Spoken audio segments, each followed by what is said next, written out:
All right, we have the head coach over at Syndicate MMA, John Wood, on the show. I've interviewed a number of the Syndicate fighters over the last few years, but have actually never interviewed the man himself. John, great to have you here. How are you? Good, man. Thanks for having me.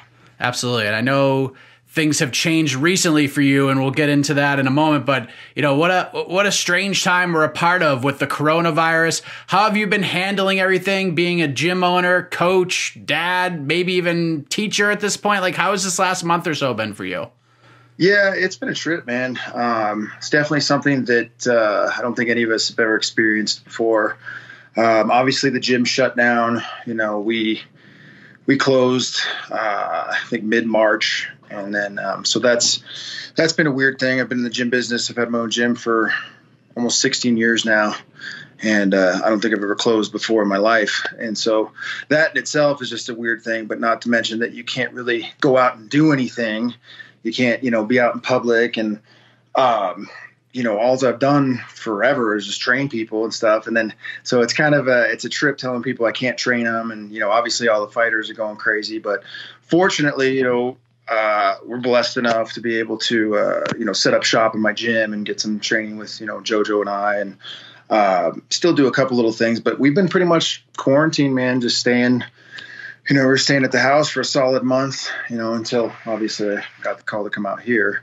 But, it's a strange thing, man, all the way around. And the kid's good. We moved, thankfully, we just bought a new house and it's got a swimming pool in it. So we've been kind of getting, it's actually been good to be able to get in the house and get everything set up and actually have time to move and put everything up we wanted to. We've been hanging out by the pool and doing stuff like that. So it's not terrible, but it's just a really weird time. It really is. And you mentioned JoJo. She was getting ready to fight for a world title against Valentina Shevchenko, and that fight was put on hold due to an injury to the champion. And you never want to see or, celebrate a fighter getting injured, and we're certainly not going to do that here. But is it kind of a blessing in disguise that this is going to get pushed back a little bit, get a full training camp with all the amenities she could possibly have? Yeah, I mean, we were, obviously a title fight, those don't come very often. So if they called us tomorrow and said, hey, you guys got to fly to the magical fight island and fight the next day after, JoJo would do it. We'd do it. That's just something you don't say no to title fights. So we would have been ready for whatever. Obviously, it was kind of, we were planning on doing camp. We were setting up, figuring out some other people that were kind of heavily quarantined where we were going to be able to pick a training partner or two and get through the motions and go through it. So we had a good plan to get it set up and go. It is a little bit of a blessing to be able to have the time and going through a full camp. But she's been waiting for a while now to fight. We waited an extra couple months to see how the Shevchenko and whoever she fought last, how that played out with Chikugan. Yep. And then we got the call and got that fight. So, and it was a few months out anyways. Like we got the notification about 4 months out, and it was going to be Australia, which, we were planning for a 24-hour flight or something and a whole different time change. So we were going to go out there for a couple weeks. So that was going to kind of suck. So then it got moved. We were happy about it getting moved. It was going to be Vegas. And then this whole thing just completely, blew everything apart. So now we're just kind of up in the air. But we'll get a good camp, and I guess Shevchenko had a previous injury. She got fixed, which is a good time to get that done. But yeah, we'll be ready when it's, ready to step in the cage. She'll definitely be ready. And it's good that we'll have a little, extra time after all this passes, hopefully. So let's get to what's going on with you right now. You said that you were able to come out here. You said the word here. And so for those who don't know, where is here? Where are you right now? Right now I'm out at the Cowboys Ranch, the BMF Ranch. I've known Cowboy for a while. We've kept in contact, and when he comes to Vegas, he'll work at Syndicate and done some time and spend some time. And actually, it's kind of funny how it came about. They were posting something. The fight got apparently kind of, it came up, and he's fighting Pettis again. And so that was announced. And on Instagram, I saw him post something, and I said, hey, if you want somebody to come clean the gym for a couple weeks, I'm in. I'm not doing anything right now. So they actually hit me up the next day and, asked what I was doing. And obviously I got a little bit of free time on my hands right now. So ended up coming out here and just out here doing the thing with him, getting him ready and helping him with camp. Have you been had you been to the ranch prior to coming out there, like right now? Like, have you guys linked up before out in that neck of the woods prior to this? I've been to his ranch once, probably 6 years ago, 5-6 years ago, and haven't been out since. So we've linked up in Vegas a lot of times, and obviously traveling and fighting on the same cards and having fighters on the same cards, and we've hung out quite a bit. And we've always tinkered with the idea.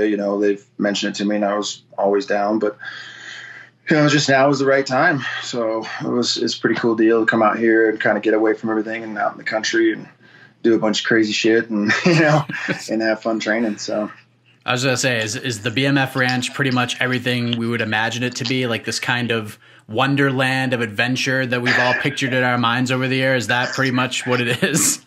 Yeah, it's pretty fun, man. There's some definitely cool stuff. Every day it's kind of a new adventure, and getting out there and running some dune buggies, throwing knives, shooting guns, paintballing, the whole thing. There's plenty of stuff. I mean, we're pretty much out in the middle of nowhere, but it's plenty of stuff to keep you busy. It's, I've been waking up every morning. Where I'm staying is right above the rooster house and the turkeys, so I get a nice 5 a.m. Cock-a-doodle-doo every morning. So the first day was kind of funny, waking up to that and looking over and hearing the pigs and the geese and the turkeys and stuff. But it's it's pretty rad. I'm definitely enjoying myself while getting some work, and it's nice to get away from all the craziness that's going on right now. Yeah, Donald's looking to bounce back. He's coming off that loss to Conor McGregor, and he's coming in having lost his last 3 fights. And there are very few fighters like Donald Cowboy Cerrone. There's just not many like him, especially with his ability to accept things, move on, and adapt just like right away. But being out there with Donald and working with him, what has his demeanor been like around for the last however many days you've been out there and working with him? What's his mindset like right now? He's game, man. I mean, I don't think there's anybody more in the sport that's ready to fight whenever you make the phone call. I mean, if you told him he had to drive out there tomorrow and do it, he would. He's just that kind of guy. He's ready to scrap whenever. So, they just kind of brought me out here to just get some work in, doing some pads and do some game plan and stuff. And, they always had a tight knit group of guys out here. Jafari's head coach, runs everything. So I'm just kind of coming in and helping out and just filling in the gaps. And been working with him a couple times a day. And he's great, man. He's ready to go. He's always ready to fight. He's always ready to train and do stuff. So it's I think he's pretty excited. He's a guy that I think over the years has shown that he'll fight as much as you want him to or as much as he can. So I don't think it's anything different for him right now. He's, like I said, he's ready to do his thing. I remember watching their first fight in January of 2013. It was UFC on Fox 6. And I remember that fight specifically, but kind of going back and looking at the card, it was wild just seeing some of the names that competed then. Like TJ Grant, it was like his second to last fight in the UFC all those years ago. But, it's a rare opportunity for a fighter to avenge a loss, especially one like he had in 2013. Is he motivated by that? Is he just like, oh man, I'm so excited to get this one back? Or is it just the same Donald? I mean, from what I see, he's pretty much the same. I think whoever you put in there, he's ready to fight. I think anytime you lose to somebody, there's always a nice little revenge factor going into it to try to get that back. And I think that's, that might be in the back of his head. I'm sure this fight's positive. This fight's going to go a little bit different. So I think he's fired up. I think the dude just likes to fight, man. I don't think he really cares about who's in there. But I know right now he's fired up of coming off a couple losses, and he wants to get back there and get in the winner's circle. And he's definitely been saying and doing the right things. And I believe that I think you're going to see a fired up Cowboy ready to open up a can of whoop ass in there for sure. So when you get that cock-a-doodle-doo wake up at 5 a.m., what's the day-to-day like at the BMF Ranch? Like, I have to tell you, I'm pretty fascinated by it all. I have to know, like, you get out, you do your thing. Like, what's the rest of the day look like over there? To be honest, we've got a morning schedule, get up, hit pads. Fortunately, I got a toddler, so I'm up pretty early anyways. When the sun comes up, I'm usually up anyway. But I think I've beaten the Roosters up almost every day I've been here so far. So, but it's a trip, man. So we just get up and basically I'll head over to the gym about the time we're going to work. And I get in there and kind of warm up, do my thing, and come in, hit pads, do a work, and do a strength and conditioning session in the afternoon, and then go back and do it all again at night. And the gaps in between, man, you really kind of don't know. There's just a lot of stuff to do. It's fun, man. Like yesterday, we're throwing knives, and he was shooting guns and driving the dune buggy. And man, I have a blast. I can't wait to get back out there and tear it up on that thing again. I think it's just kind of, you really don't know. I mean, you might be riding motorcycles, you might be doing dirt bikes, you might be going horses. There's plenty of stuff. Every day is kind of a hillbilly Christmas, So you just get out here and wake up and have some fun. And I was watching some kids try to ride some pigs yesterday. It's a trip, man. It's fun. Anthony's been in this game for a long time himself. He's a former world champion. He's been in there with pretty much everybody at this point, and he's seen his struggles over the last few years. But he's also shown some flashes of brilliance as well. That win over Chiesa was impressive. The Wonder Boy win, we're still seeing the highlight of that knockout. From a coach's perspective, and I know you're there just putting in work, but when you look at Anthony Pettis and these recent performances, what are your thoughts on those, and just how would you try to put these puzzle pieces together? Anytime you have someone like Pettis, who's obviously super talented. I mean, that dude has done it all, done it everywhere, done it all every which way. He's good on the ground. His stand-up obviously is amazing. You never know, he's looked better in some performances, worse in some others. You just kind of have to prepare for everything. Like his last fight, he came out completely southpaw, changed it all up, so you have to be ready for all those kind of things. And, for me, I'm just kind of going along with what they've got going on and adding to what I think, we're at a very short time right now. We got a few weeks in before this fight goes.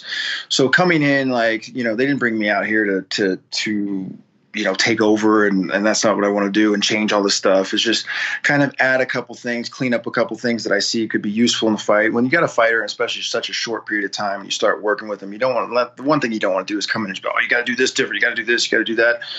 So as I kind of, work and flow with Donald, see what he likes to do, and just tighten some things up and just be ready for everything, man. So there's a couple little things that obviously they've already been keyed in on and they're working on. And then I just have come in and added to that and just tightening up his game. But,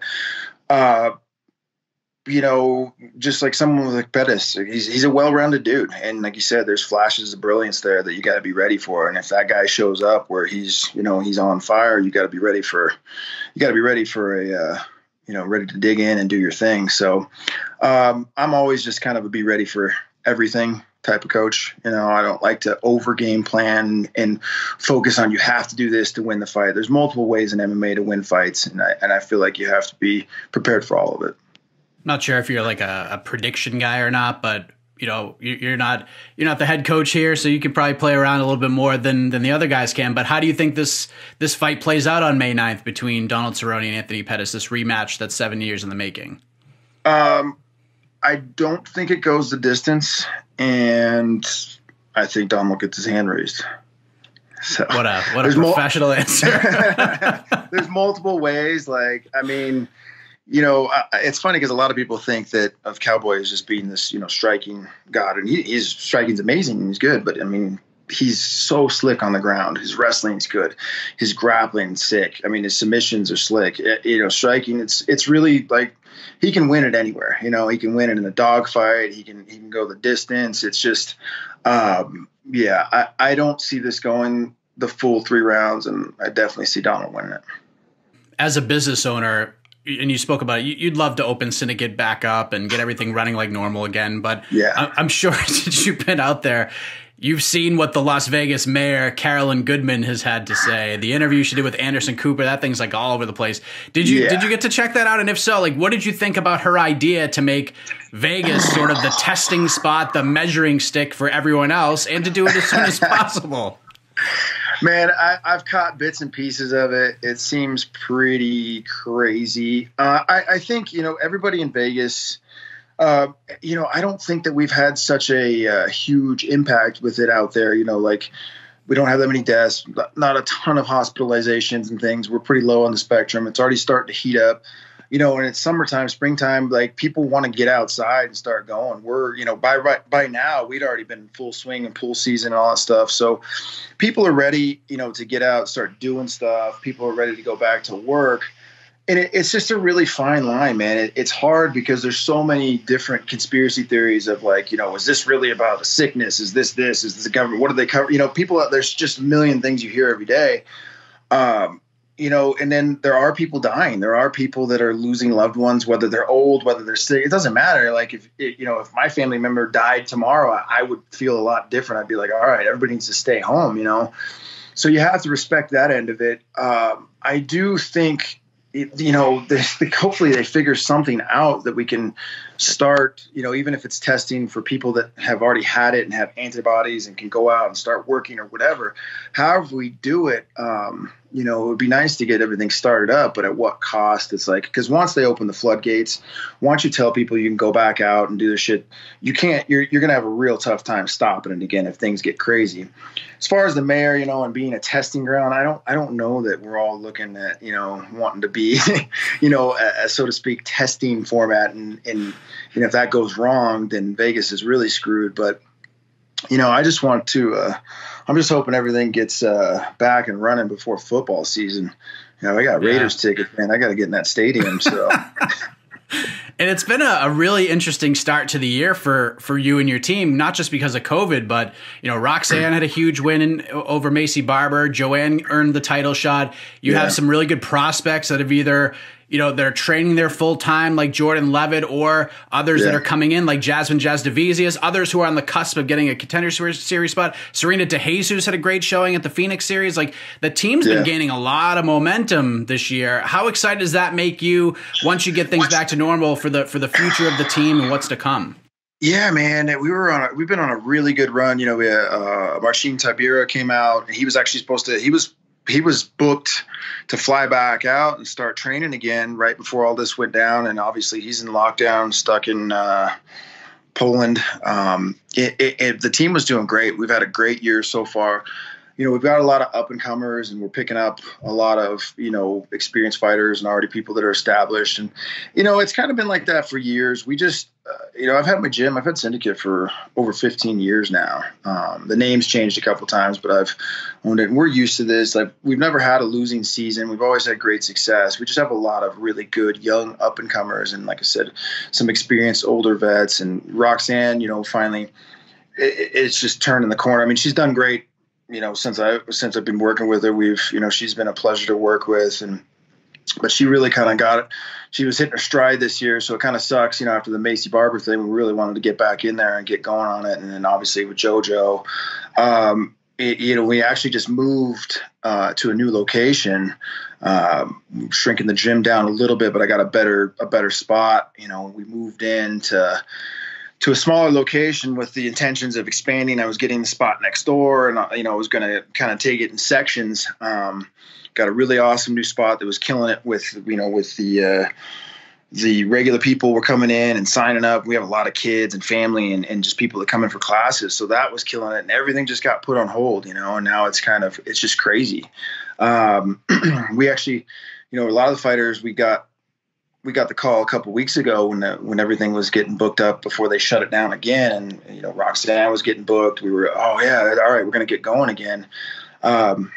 It's been a little bit of not a little bit. It's been a lot of a roller coaster, and everybody's like, all right, we're back this week. Oh, no, we're not. Okay, I got to fight. No, we're not. But I think that honestly, when all this is said and done, I think we'll jump right back on where we were. Everybody's motivated. I got guys calling me every day. Half my team's out training in the park. Well, probably more than half of them.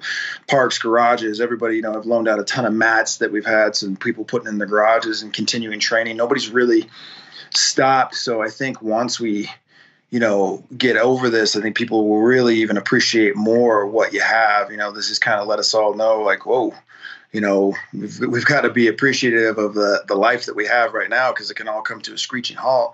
And I think the gym will be packed, and I'm hoping that obviously the economy and everything comes back and people aren't, out of work, and we can get everything going. But I think the team's going to take off right where it was, get back on a good winning streak. with like the roller coaster ride of the UFC schedule right now, because you just never know. Like April 18th was off, then it was on, then it was in New York, then it was in California, then it wasn't happening. Now May 9th's a thing. Are you of the mindset, like if the UFC started reaching out to your fighters to book fights like now, are you almost hesitant to take them, or do you think like you want to see May 9th happen first and then go from there?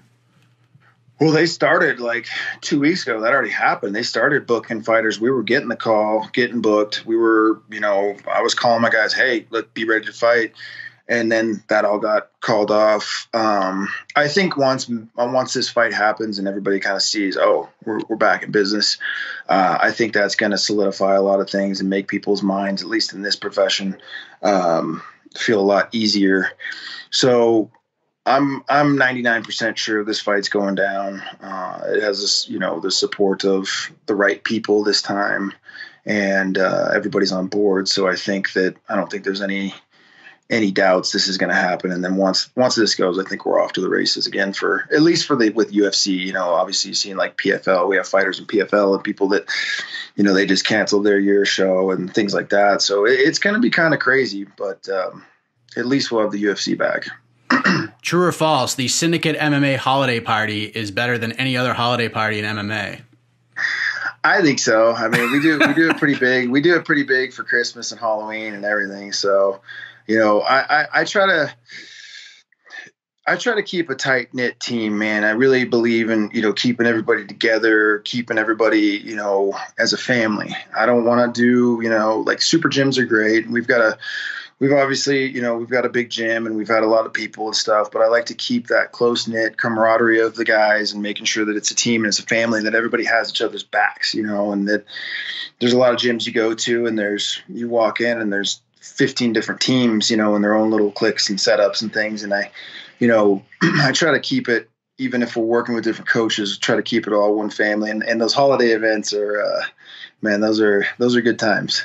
This last time we had for Christmas, we had one of our guys, Brandon Jenkins, had a pretty big pot it was almost close to $1,000 if you could eat I think a 5-pound can of beans, pork and beans, cold pork and beans. And he tried. And I mean, JoJo even put some in the blender so he could drink them. And it gets stupid. It really does, but it's fun. It's all good fun. How many more days do you have at the ranch? Are you there till they head out, or? I'm staying here all the way through and then driving out with them. So I'm going to the fight, and so I'll be here until the fight happens, and then we'll head up, I think drive the old RV out and get her done. Yeah. I mean, I think it's yeah. I think everybody knows the general area. I'm sure, I don't know if it's been announced. I'm not going to be the one to formally announce it, but yeah, if you do your homework and look, you kind of know where it's at. Yeah, I think we all know like the state it's in. We just don't know the city. Sure. I think we'll go from there. But I appreciate it, man. Good stuff. All the best to you. I'm sure you're having the time of your life. There's probably worse places to be quarantined at this place, if we're being than the BMF Ranch, if we're being honest. Sure. So all the best to you, Cowboy, to you, the family, the team, everybody, man, during this crazy and unprecedented time in the world. Yeah, thank you so much, man. Appreciate you having me on.